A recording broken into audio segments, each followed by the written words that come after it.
Alors, je suis à Chicago pour voir des, des musées, des expos, pour avancer mon troisième volume sur l'art contemporain. Le premier s'appelait Création et était fondé d'ailleurs sur tout ce que j'avais vu à New York. C'était le point de départ d'une réflexion qui ensuite s'est élargie à une pensée de la création dans les arts plastiques contemporains.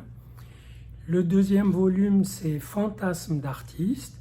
Il analyse les œuvres d'une centaine d'artistes que j'ai rencontrés, sauf quelques-uns qui sont morts.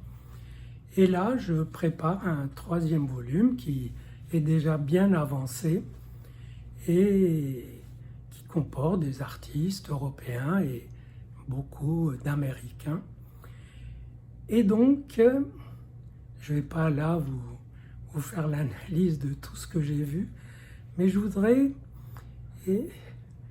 pointer quelque chose qui m'impressionne de plus en plus, c'est l'extraordinaire unité de l'acte artistique, de l'acte de création artistique.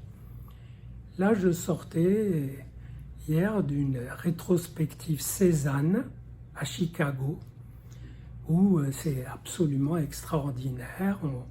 On voit l'immensité de son œuvre. Il y a déjà eu des rétrospectives en Europe, mais enfin celle-là est très forte, très belle. Et le mot qui ressort dans ses propos, c'est qu'il veut exprimer la sensation dans sa justesse, dans sa vérité. Et le mot sensation est quand même très beau parce qu'il est au croisement, au confluent du sens, au sens de la signification, et puis du sensuel, du sensoriel et du sensitif. Et c'est évidemment au confluent du corps et de l'esprit, de la pensée et de la chair et de la matière qu'il se situe et qu'il travaille, et il exprime cette sensation avec une justesse, une vérité à travers des objets qui peuvent être des portraits, des pommes, des paysages, des forêts, tout ce qu'on veut. La montagne, Sainte-Victoire, pris sous tous ses angles. Un très beau sujet parce qu'il est muet, immobile, tranquille, infiniment variable avec le temps, et devant lequel il peut s'asseoir et exprimer ce qu'il ressent à travers cet objet. Et les objets, je ne dirais pas qu'ils s'évaporent, mais qu'ils passent un peu au second plan, le premier plan étant occupé par cette manière lumineuse d'exprimer la sensation, et une sensation qui est un dialogue entre l'artiste et ses objets, avec comme tiers la ligne de fuite qui est l'œuvre en cours et qui avance et qui crée une forme d'existence puissante.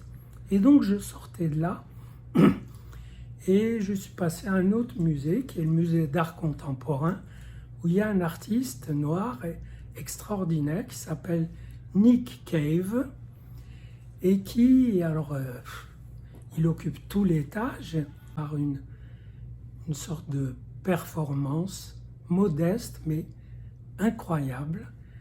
C'est son corps qui est enveloppé dans une espèce de peau d'ours, mais les poils sont très longs et il le recouvre complètement et il danse, et apparemment dans un angle de la pièce, et c'est une vidéo, et c'est repris par l'autre mur, par le miroir de l'autre mur. Donc on a deux entités unies, c'est lui et son image, mais qui se collent et qui parfois se décollent, mais très rarement, et ça transmet une sensation extrêmement forte d'une unité du corps qui se scinde, qui s'invagine, qui ouvre des trous, des creux le long de cette faille centrale et qui se réunifie, qui se renferme, se recroqueville et qui ensuite éclate, explose. C'est très beau, très convaincant et c'est une sensation qu'il ressent. Évidemment, il est partagé entre la culture occidentale, la culture caribéenne, noire, etc., qu'il a reçue. Donc son identité doit être ressentie comme scindée, mais unie, c'est très clair. Et ça transmet cette même expérience à bien d'autres qui sentent cette unité fissurée qui constitue leur présence corporelle et qui permet ou invite ou empêche des tas de mouvements. Et ça donne lieu à une lutte entre la fixité, le figement et le mouvement.